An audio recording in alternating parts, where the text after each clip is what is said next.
Hey guys, Matt Allen here. Welcome back to Tactical Bassin. Today we are going to talk wintertime jig fishing, but as an added bonus, we're also going to roll some actual fish catch footage for you. I was recently out in Tennessee on an awesome wintertime jig bite, so we're going to show you some of those catches as I walk you through the gear and the ways that we modify this gear specifically for wintertime fishing. You know, the jig, probably the most universal bait in bass fishing. Works year-round. There are so many different things you can do with a jig. You can swim it, hop it, dead stick it, drag it, you name it. But in wintertime, I really try to simplify, really narrow things down, and spend my time doing the things that work best instead of experimenting. So I really limit the number of jigs that I try to just a handful of styles, a handful of colors, and literally just a couple jig trailers to really make my life easier. Because we already know jigs work in winter. If you're wondering if they work where you live, they work. Jigs work in winter. Bass love an easy meal when the water is cold. That's why the swim bait works in wintertime. Well, the jig is another one of those great options where, although it's not a very large bait, it's not huge, but it's big enough, and it represents, typically when we're slow dragging on the bottom, it represents a crawdad. It's a big, wholesome meal. It's easy for the fish to catch up to. They're going to take that shot because they don't have to expend a lot of energy to eat that jig. Some things they have to really run after. They won't do that in the cold. But a slow-moving jig, a slow-moving crawdad crawling through the rocks, that's an easy meal for them. So, what do we do differently in the wintertime that we don't do the rest of the year? The biggest thing is we go light. Light wire jigs, small jigs, very, very light compared to what we would be throwing in the summertime. And we also go really, really light on our equipment. Light on our rods, light on our line. Because again, most of the time, we're going to be going slow. Slow, right on bottom, and the fish are going to have time to study that jig. So you want to go with the lightest tackle that you can. That's the beauty of that finesse hook. This is probably the #1 bait that I throw. This is a finesse football. Now, that's a 3/4 ounce head. It's a heavy head, but it's attached to a very, very light hook. The first thing I do with my footballs is I typically trim them down.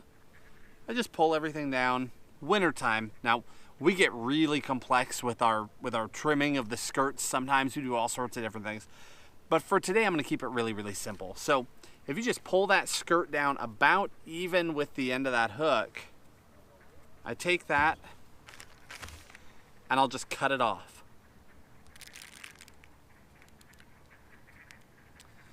It just shortens up the total package of the jig, gives it a little more puff because there's not as much weight, so it'll spread better in the cold water, and it lessens the likelihood of me getting a short strike from the fish.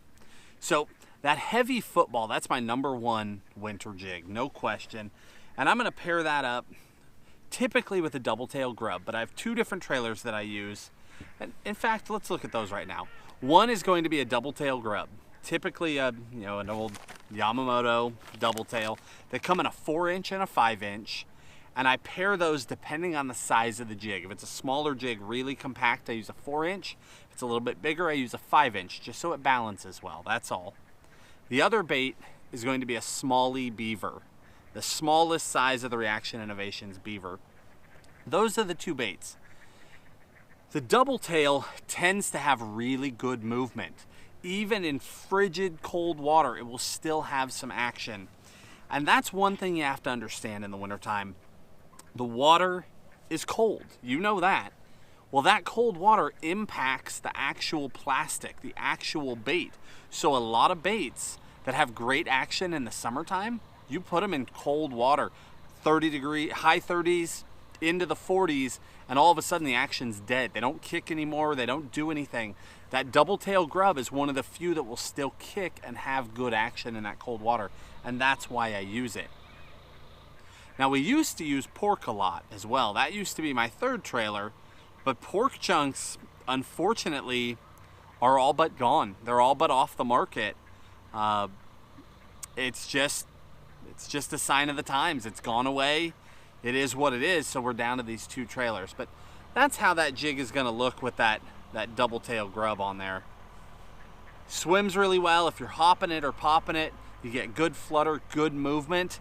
Works extremely well. Now the smallie beaver obviously has no action. It is pure profile. I do separate the claws, so it's got a little bit of motion, but it's generally there for profile. And then what I'll do is I'll cut the top couple, 3 or 4 little bumps off of there, and that helps it pair up better to that jig. Now this is a compact pitching jig, another very, very small jig. That beaver works perfectly on that jig. Just thread that on.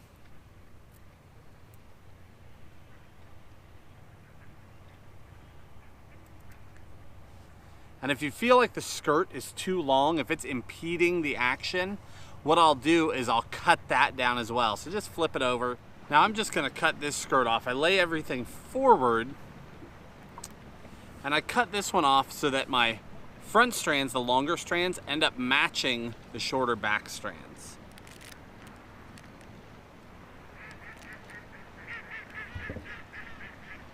And that really gives that jig good shape.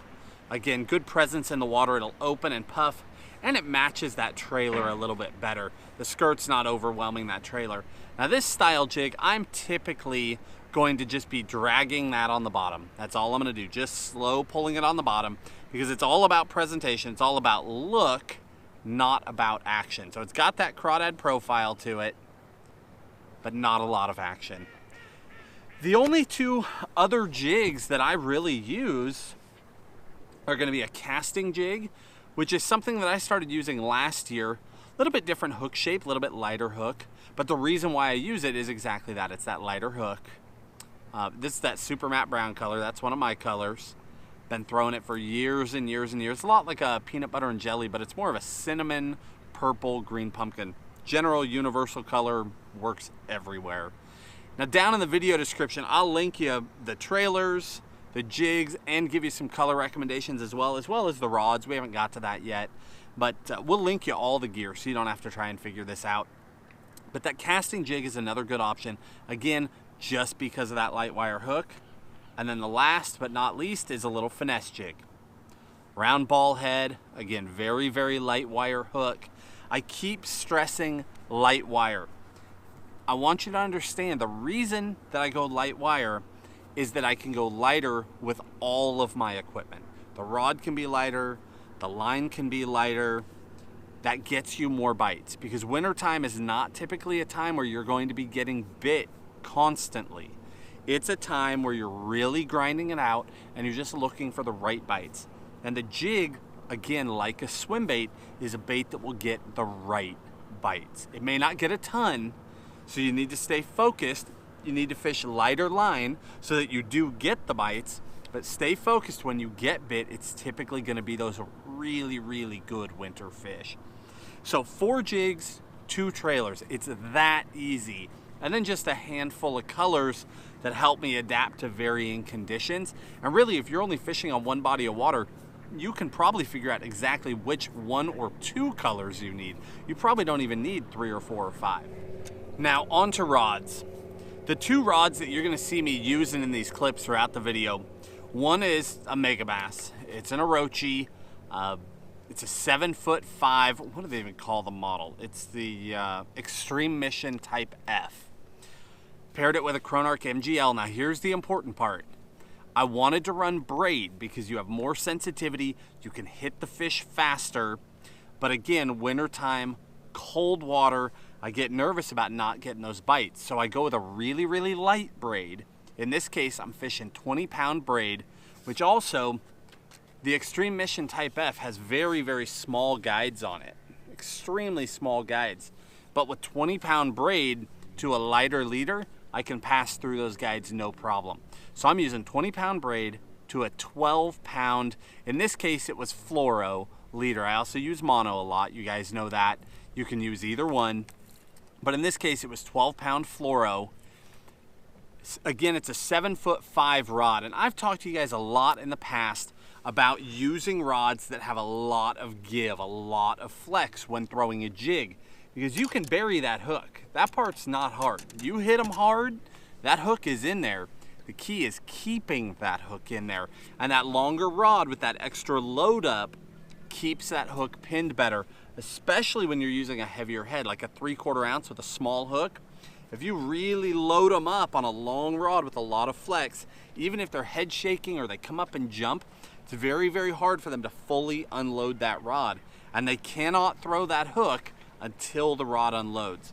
So given a choice, I'm fishing that long, long rod with that jig, even with light line. Now, going completely against that, there is an exception to the rule. This is the other rod that you guys see me catching fish on. This is a Loomis, it's a GLX, but it's a 7'1". I believe it's the 853, it is. 853C JWR, so it's only 7'1", which for me, jig fishing, that's extremely short. So why would I use it? There is a reason, there's some science, or some thinking anyway, behind why I do this. I use that longer rod when I'm fishing open bottom, meaning I'm dragging across mud or sand or small gravel, anything where that jig is just bumping along. I use that longer rod. But if I'm gonna be in some real rock, if you see I'm pulling that rod tip and it's banging rocks, I'm having to pop it up over, work it through the boulders or through grass, I immediately go to that shorter rod. The reason being, with a long rod, if you're trying to feel it up over a boulder and really pull it up over, you end up flexing that rod so much that when you finally pop over, that jig kind of jumps and you're covering water too quickly when the water's cold. With that shorter rod, with a much stouter tip section, I'm able to pop it up over those rocks very easily because the tip of the rod is not unloading and loading anywhere near as much. So I can feel my way through the rocks and I can stay right on them much, much better. It's critical in cold water. Summertime, not so much. I really don't care as much in summer because the fish are willing to run after the bait. But when that water's cold, even if you're popping that jig, you don't want to be covering too much water too quickly. So again, 7'1", it's a 3-power, still a fairly light rod, but it's fairly stiff in the tip section. It's a fast action rod. Really helps through that grass and through that rock. And then I paired that with an Aldebaran, again, 20-pound braid and 12-pound fluoro leader is what I was running on that one as well. And that worked really well coming through that heavier cover. Kept me in great contact, and you'll see you get in that back seat and then whoop, you can still stick them because you've still got plenty of rod there. Works extremely well. Guys, wintertime is an awesome time to be out there fishing. It's cold.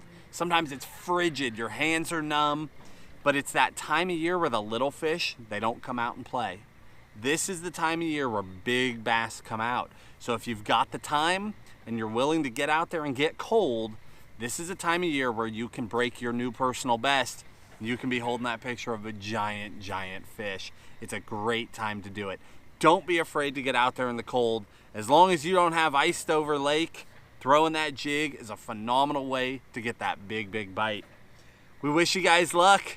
It's a new year. This is your year. Go out there, see if you can't break that new personal best and catch a giant. If you guys have questions, down there in the comments, we'll do our best to answer all of them. Feel free to interact with us there. Hit that like button, subscribe to the channel, and we'll talk to you soon.